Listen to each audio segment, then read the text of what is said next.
I'll tell a little bit about these books. The Faithful Parent was written by myself and Stuart Scott. Stuart Scott wrote the husband book, companion book to The Excellent Wife. So we tried to find an E word, but we couldn't find one that said what we wanted to. But this book is just as practical and biblical as the Excellent Wife book. So it's got the first couple of chapters. Stuart talks about giving the gospel to your children. It's worth the price of the book. But then I wrote basically the chapters on the infant, the toddler, the preschooler, the school age, and the adolescent, the different categories of ages and what the Bible has to say about them, and then practical tips on how then to help your child develop godly character. We can't guarantee that the children will be saved. Only God can do that, but we can certainly bring them up in the discipline and instruction of the Lord, which is, we can be faithful whether the children are faithful or not. This modesty book, one of my pastors, Kent Keller, wrote it originally. He was a youth pastor at that point, and he wrote it. It was amazing. I mean, I read the manuscript, but he had an in-depth understanding of what the Bible teaches about this. But he couldn't find a publisher because he was a man, and it read more like a PhD thesis than it did for girls or women to read it. So it was so good that I suggested to him that maybe I could tag on with him. And so he said, I don't have any more time to use with this book. I said, I don't want you to change it. I want to rewrite it. So what I did was I wrote every chapter with Martha's word to the girls, and then I left Pastor Kent's word to the girls and took out all of his commentary quotes. So they're gone. But he originally called his title A Gold Ring in a Pig's Snout. And I like that, but the publisher didn't like it. So they kept pushing back on us. We don't like your title. And so we said, will you think of a title? So he said, Modesty. And I'm like, well, that says what it is. More than a change of clothes. It's a heart's attitude. But this book is timely now. And then basically the material that we've been going through was the precursor to this book, Becoming a Titus 2 Woman. So, and you see my picture, it was years ago that this was written. And the coolest thing about this book is, this is the publisher's mother's tea set, and then they tied the handle around the base, the spine of the book. That's my favorite part of the book. So I will, Lord willing, eat lunch quickly, and then I'll set up out here somewhere and sign books for you. So thank you for buying some of these books. I don't want to have to haul them home. All right, so for this lecture and the one after lunch, we're going to talk about the 7 mandates that the older women are to teach and encourage the younger women.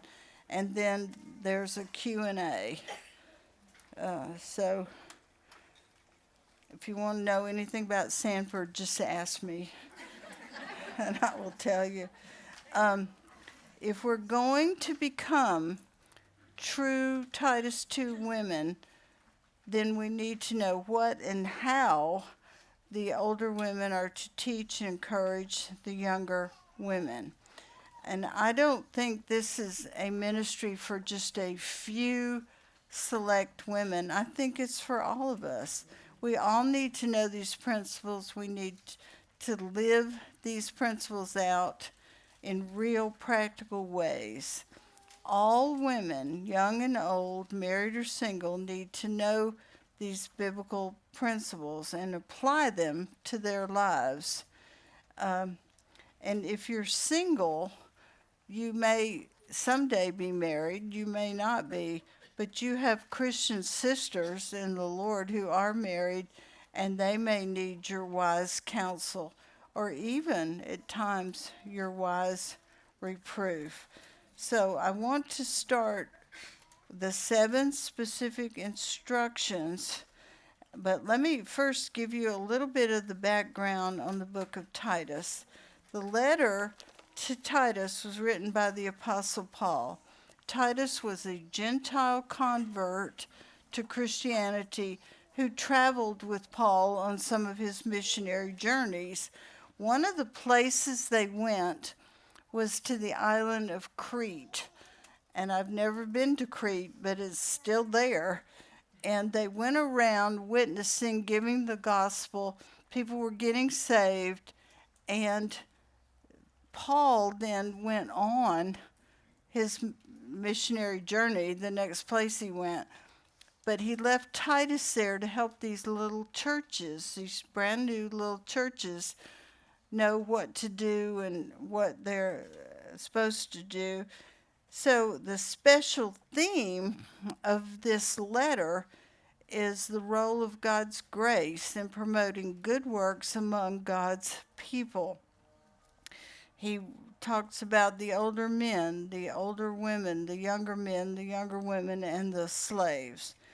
So we already saw in chapter 2 of Titus the characteristics of the older women: reverent in her behavior, not a malicious gossip, not enslaved to much wine, teaching what is good, encouraging the younger women. Now, I've heard pastors say, or people tell me, that you're older than somebody. So if you're young, there may be somebody a year younger than you. This is the old women. That is what this chapter is talking about. The aged women, the elder women. So where is she? And everywhere I go, the younger women are saying, where is she? Why won't she help me?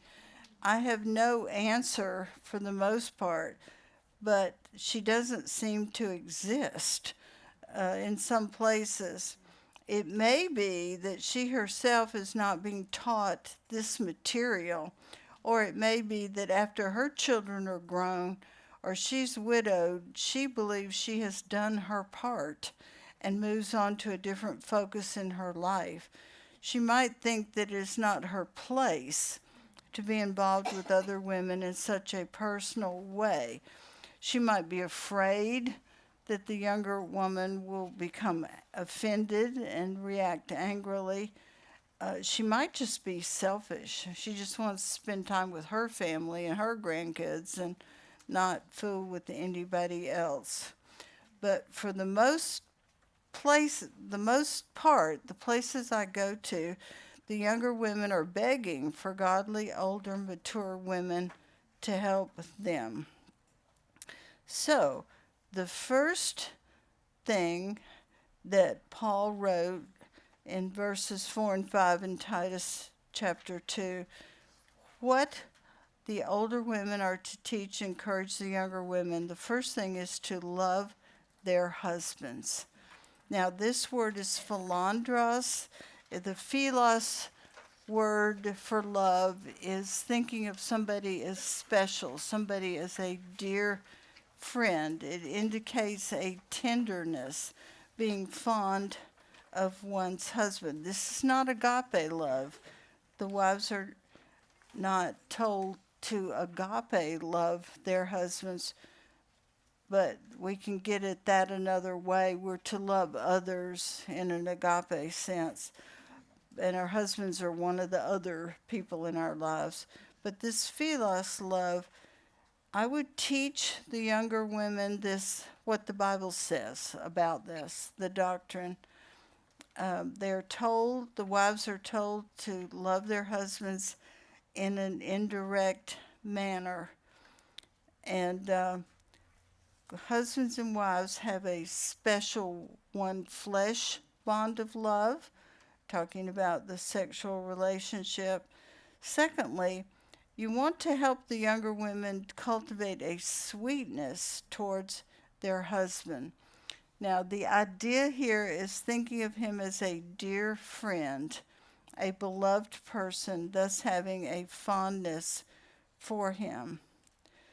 I would thirdly encourage the young woman to share her joys and sorrows with her husband, to put him first, to work as hard at sharing herself with her husband as she does her best friend. Often women complain that their husbands won't talk to them, yet they make little or no effort to really talk to him and share their lives with him. And then you want to hold her accountable to be tender-hearted, kind-hearted, compassionate with her husband. Ephesians 4, verse 31 and 32.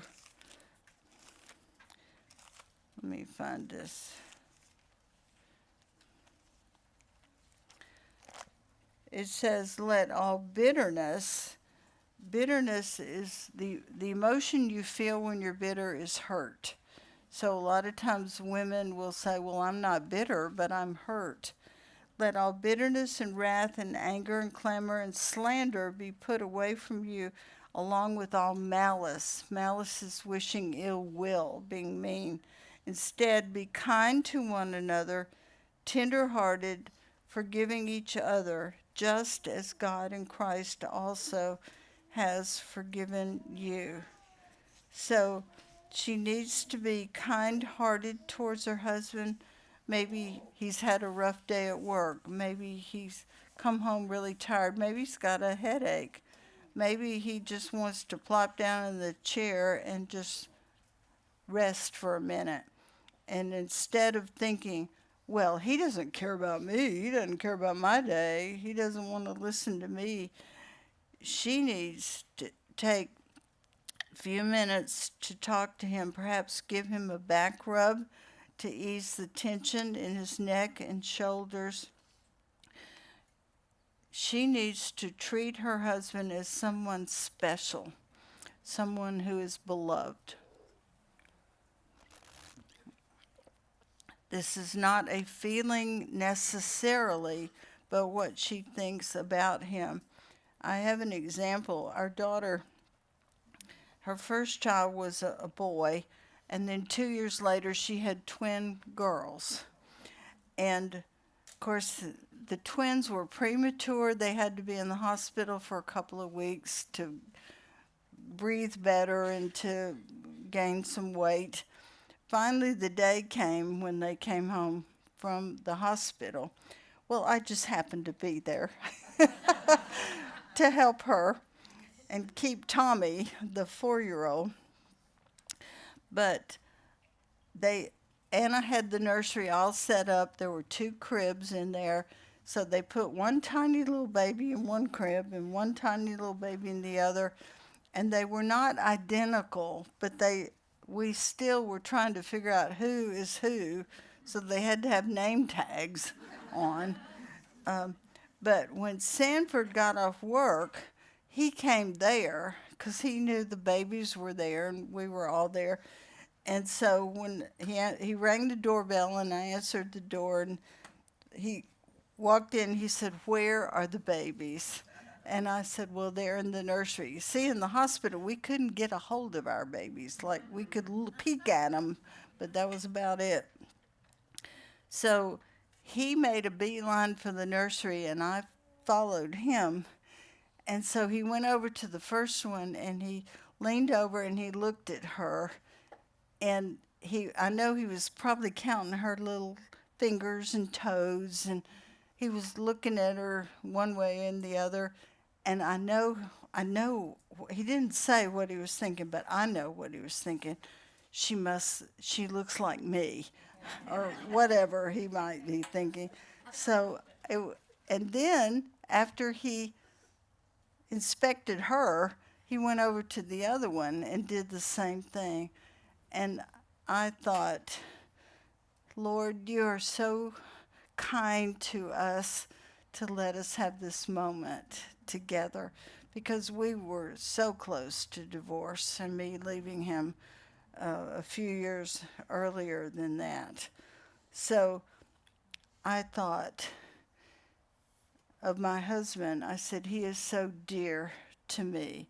And I just had a warm, gushy feeling about him.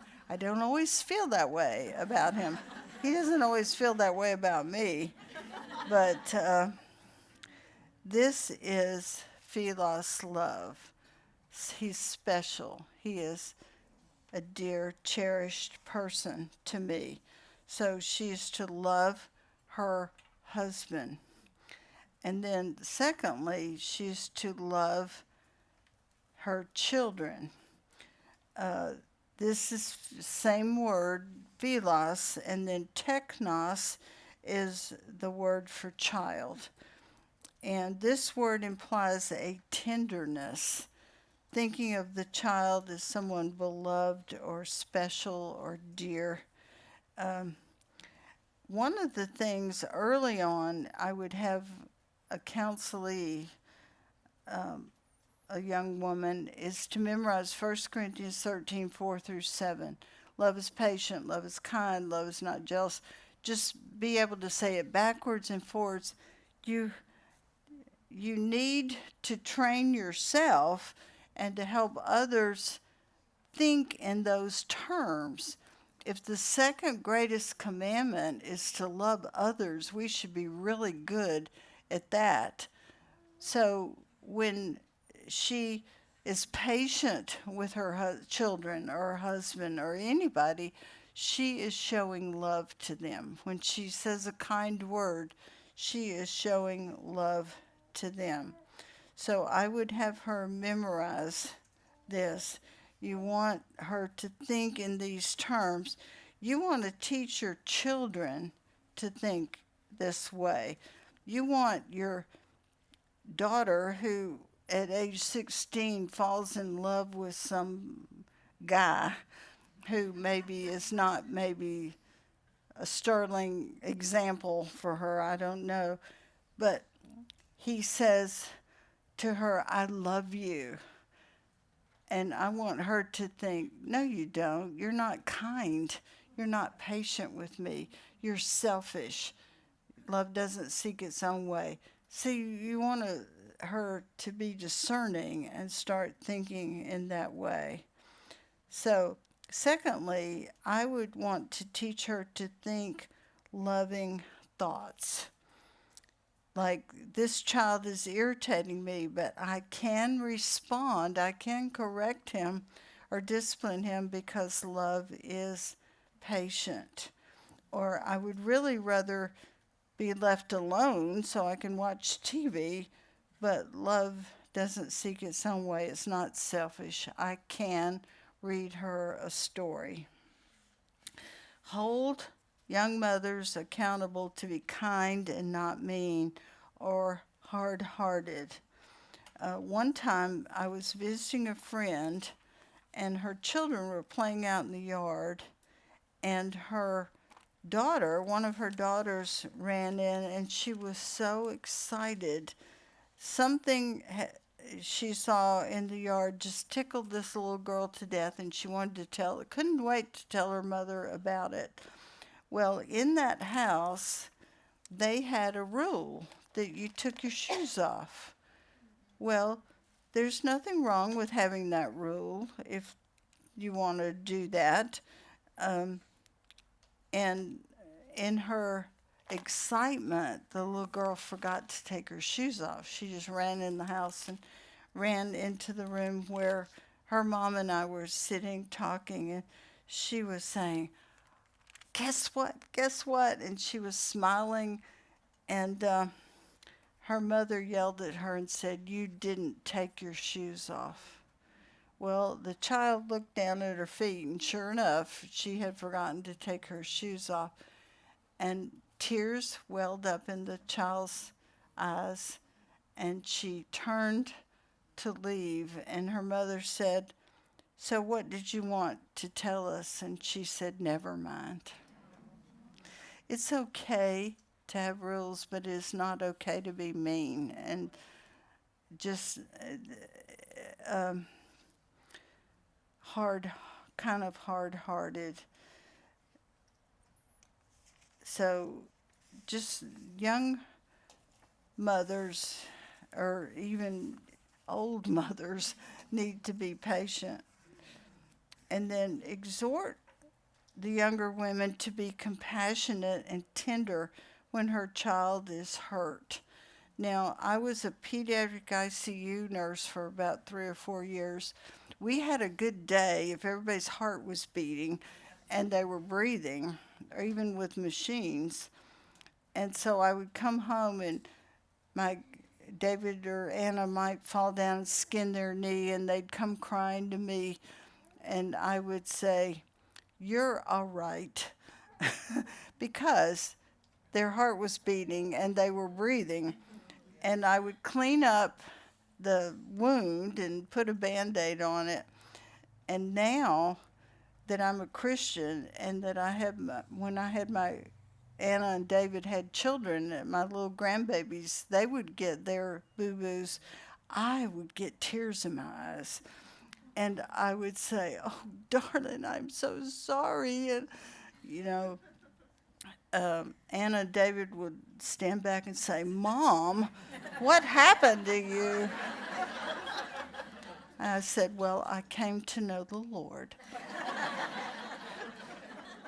So be compassionate with these children with their little boo-boos. It's the end of the world for them. Encourage her to express affection and delight in the child, saying things like, "God gave you to me, and I am so glad." And Psalms 127, verse 3 and 4, we won't take time to read it. But of course, tell them, "I love you so much," and take out time for a little hug and a kiss. And then number 6, look for ways to show love to the child. It doesn't mean you have to give in to the child for every whim that they want, but we need to be patient. We need to be kind. We need to be not jealous. And then number 7, teach them how to lovingly, gently administer godly discipline. And I'm talking about spanking the little, especially the little ones, because love rejoices in the truth. It does not rejoice in unrighteousness.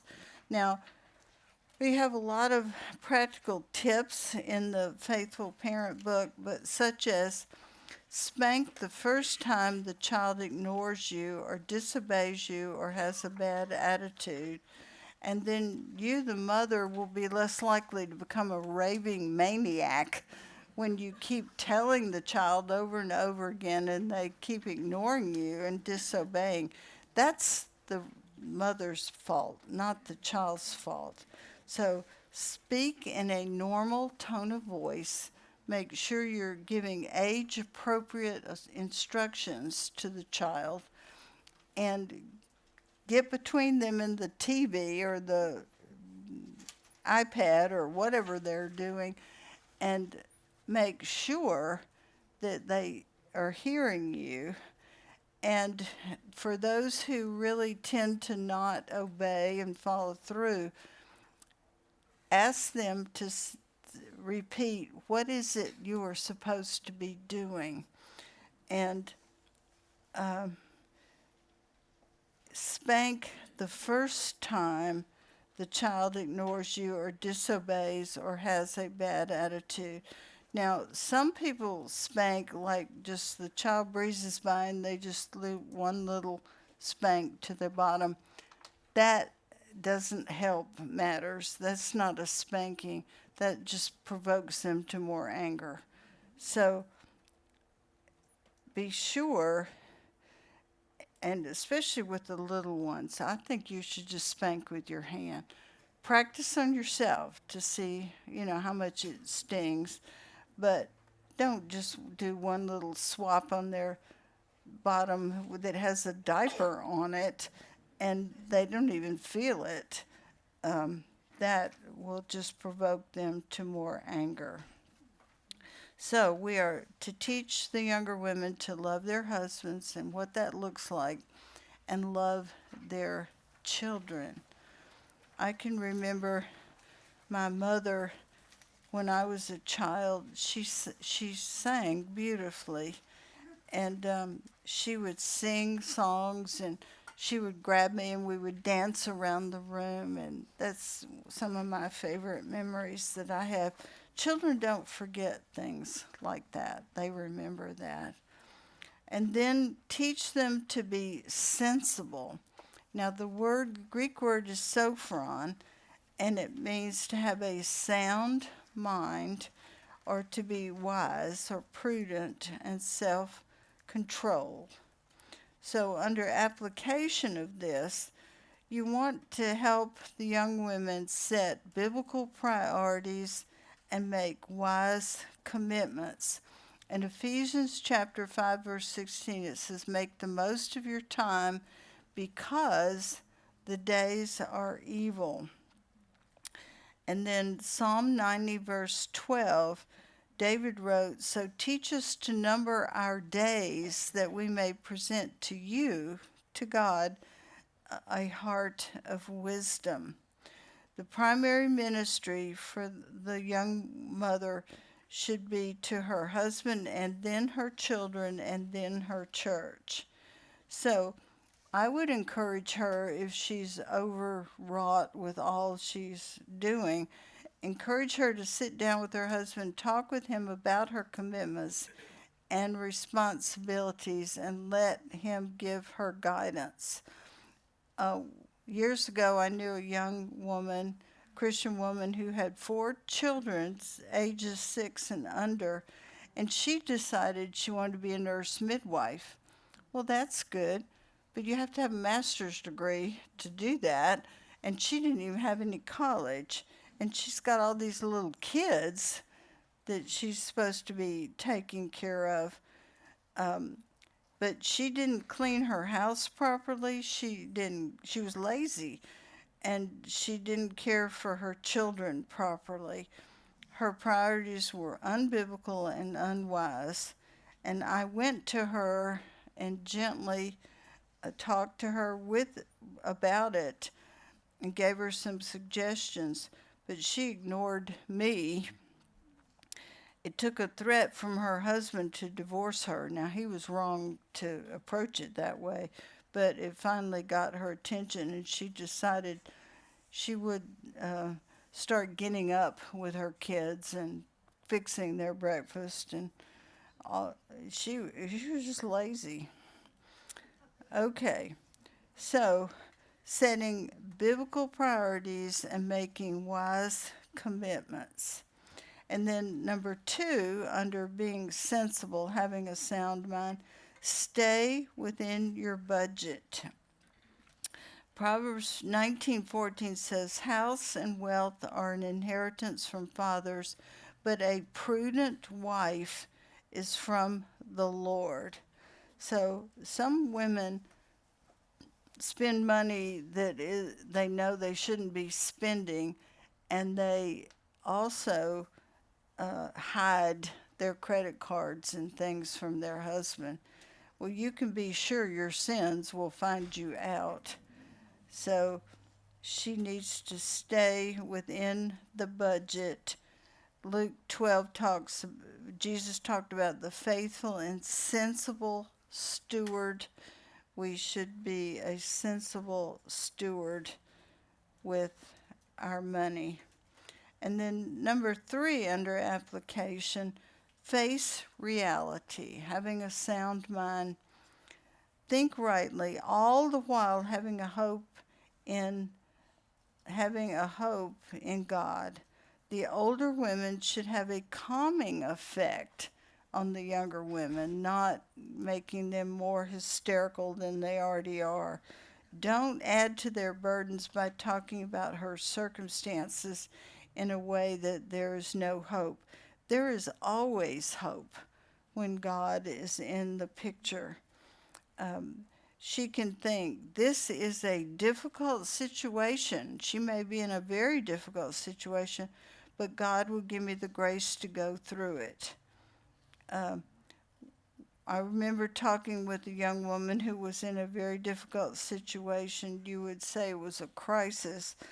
And then one day, near the end of the phone conversation, she said, I always feel better when I talk to you. And why was that? It wasn't because I could solve the problem, because I couldn't. But I helped her face what was really happening in such a way that she honored the Lord and turned to Him. She felt better, not because she talked to me, but she turned her thinking from herself to the Lord. And then we are to be pure. Hagnos is the word. It's free from ceremonial defilement, holy, sacred, chaste, pure in thought and modest, pure, free from sin, innocent. This is a similar word to the word hagios, which means to be holy. Now, when I got saved, I thought that I really was holy. I thought people could just tell by looking at me, she is so holy. But I didn't even know that what I thought could be a sin. So that's how unholy I was. But when we think about being pure, our thoughts are to be pure, not daydreaming, not fantasizing about other men, not entertaining sexual fantasies. Matthew 15, verses 18 and 19.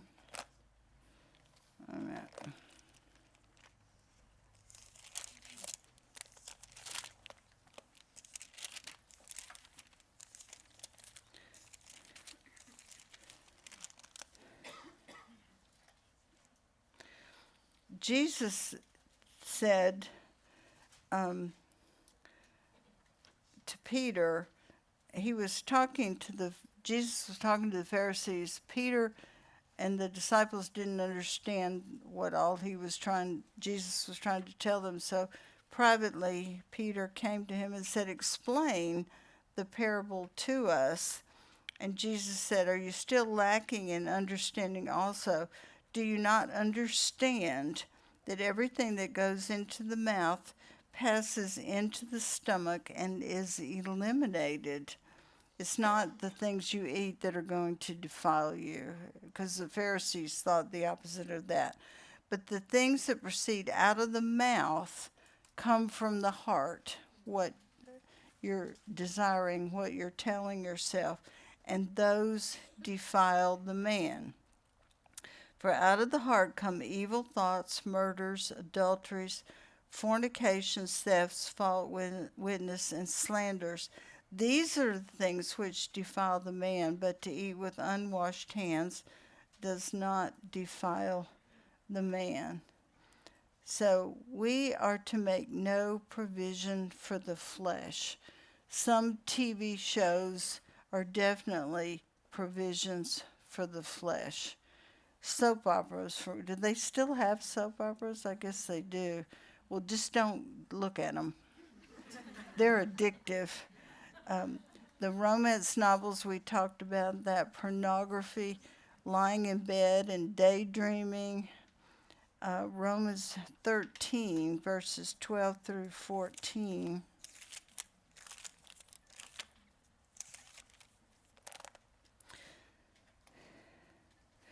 well, starting in verse 9, let love be without hypocrisy. Abhor what is evil, cling to what is good. Be devoted to one another in brotherly love. Give preference to one another in honor, not lagging behind in diligence, fervent in spirit, serving the Lord, rejoicing in hope, persevering in tribulation, devoted to prayer, contributing to the needs of the saints, practicing hospitality. And then, let's see, where am I? Oh, Romans 13:12 through 14. Bless those, verse 13, it says, contributing to the needs of the saints, practicing hospitality. Bless those who persecute you, bless and do not curse. Our daughter, for years in our church, if somebody has a baby or they have surgery or there's a death in the family or something, they send out an email with a sign-up list for food, and Anna pretty much is the one in charge of that.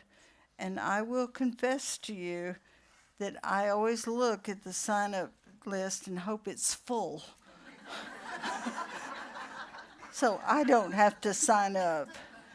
But I'm kind of the backup. And she'll call and she'll say, Mom, I really need, and I'll say, I don't even know that person. She said, I don't care. We need, she's in our church family and she's new and she had a baby. So I'm like, well, okay. I will take a meal to them. And then I hope they don't have any allergies, because that makes it harder to figure all of that out. But no provision for the flesh. And then number 3, under application to be pure, remain innocent. The Bible says in Titus 1, verse 15, to the pure, all things are pure. Now, I have a good friend, Mary Beth. She's never been married. She's my age, and she used to work for a large company in Atlanta. And there were younger women who found out she was a Christian, and they would go ask her questions. Well, young woman came up and asked her a question about sex. Mary Beth knows nothing about this. So she called me and said, you're going to have to call this lady and answer her questions. And I said, I don't even know her. I'm going to answer the question and explain it to you biblically. And I want you then to explain it to her biblically. She said, I can't do that. I said, well, I think you can. Let me explain to you what she's talking about and what she should do or not do, or what. I don't even remember what the question was. So anyway, we need to be able to, and when a young woman comes up and she asks you something about sex and you don't know the answer, or something that is embarrassing, don't make her embarrassed. Don't say, oh, I can't believe you believe that, or you said that, or you're asking that, or that's the worst thing I've ever heard. That would just add to their burden. So Mary Beth was not defiled in that way. She didn't even know what the gal was talking about. But she needed to not be naive, and she needed enough information without herself being defiled to know what to say to the lady.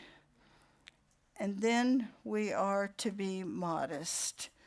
And I mean, I could speak 3 hours on this issue. I have granddaughters, and we go to the beach, or not necessarily the beach, but maybe a lake house or something, and I'm like, child, put on a bathing suit. Grandmama, this is my bathing suit. I'm like, we need to rethink this. So, 1 Timothy 2, verse 9 and 10. Likewise, Paul said, I want women to adorn themselves with proper clothing. And then he describes what proper clothing is: modestly and discreetly, not with braided hair and gold or pearls or costly garments, but rather by means of good works. That's our adornment, as is proper for women making a claim to godliness.